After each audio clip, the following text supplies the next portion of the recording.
J'ai gagné, donc j'ai suivi la formation de formateur en CFA. Pour une montée en compétences, c'est évident qu'on a besoin d'avoir d'autres compétences à son actif en tant que formateur et de pouvoir les valider surtout grâce à ces formations. Beaucoup plus de compétences que je ne croyais. Il est clair que des choses qui y étaient à valider, maintenant elles sont validées. D'autres compétences que je n'avais pas forcément ont été aussi validées. Ça m'a permis de pouvoir voir une autre vision, une autre facette du métier de formateur. Les compétences cumulées, c'est une formation qui permet de voir plein de choses, ça c'est clair, et de pouvoir bien les détailler. Le point fort, ce serait vraiment le détail de toutes ces compétences mis bout à bout, qui donne vraiment cette certification de formateur en CFA. C'est un tout en fait.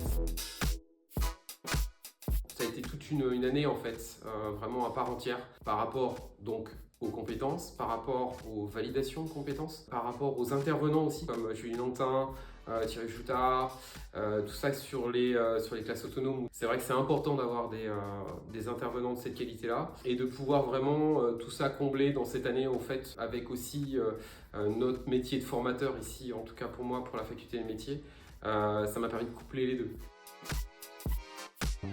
Il est clair qu'une fois qu'on a vraiment fait le tour de toutes ces compétences qu'on peut avoir, on va les piocher. On va les regarder, on va prendre ce qu'on a vraiment, en tout cas ce qu'on nous a transmis, et avec ça on va pouvoir vraiment avancer. Il est clair que les exemples qui sont tout bêtes, mais sur la classe autonome, faire de la classe autonome, ça s'apprend. Ça permet aussi de voir qu'il y en a une autre forme de formation, une autre forme de former, de transmettre, qui est aussi dans la nouvelle génération des apprenants très importante. Et puis aussi, si on prend par exemple l'exemple de la boîte à outils entourant les risques psychocognitifs, tout ce qu'on peut avoir avec les apprenants, des fois qu'on ne sait pas trop démêler le pourquoi du comment, et bien quand on va piocher vraiment dans cette formation-là, en ayant vraiment pris les compétences, on va se rendre compte vite qu'on est capable de démêler beaucoup de choses. De voir que ce métier de formateur, il est beaucoup plus riche qu'on ne croit. Ça ne s'arrête pas vraiment aux transmissions de savoir, mais c'est aussi de savoir comment on les transmet et pourquoi elles sont transmises. On comprend vite qu'il y a plein de petites choses qui viennent se rajouter à ce métier de formateur. Et entre autres, la position de la pédagogie, de l'ingénierie de formation, des risques psychosociaux qu'on peut avoir ou qu'on peut déceler chez certains apprenants, qui nous permet, grâce à cette formation, de pouvoir les déceler, d'être beaucoup plus réactifs.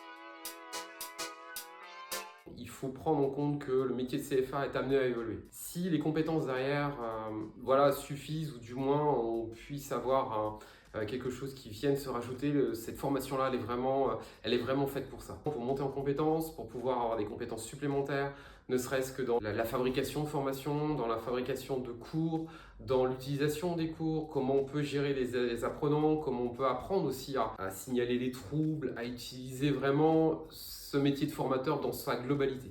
Et ça, je pense que la formation là, une fois qu'on y est dedans, on se rend compte que vraiment c'est une boîte à outils et on va les piocher, et je pense que c'est vraiment le début de quelque chose, parce que cette boîte à outils, une fois qu'elle va être faite, une fois que les compétences sont validées, on va les piocher dans cette boîte à outils et on va pouvoir justement continuer à l'agrémenter. Et ça, c'est ce qu'il y a de plus important en fait, pour marquer en fait le fait qu'on est formateur et que cette formation sert à ça, à vraiment valider nos compétences de formateur.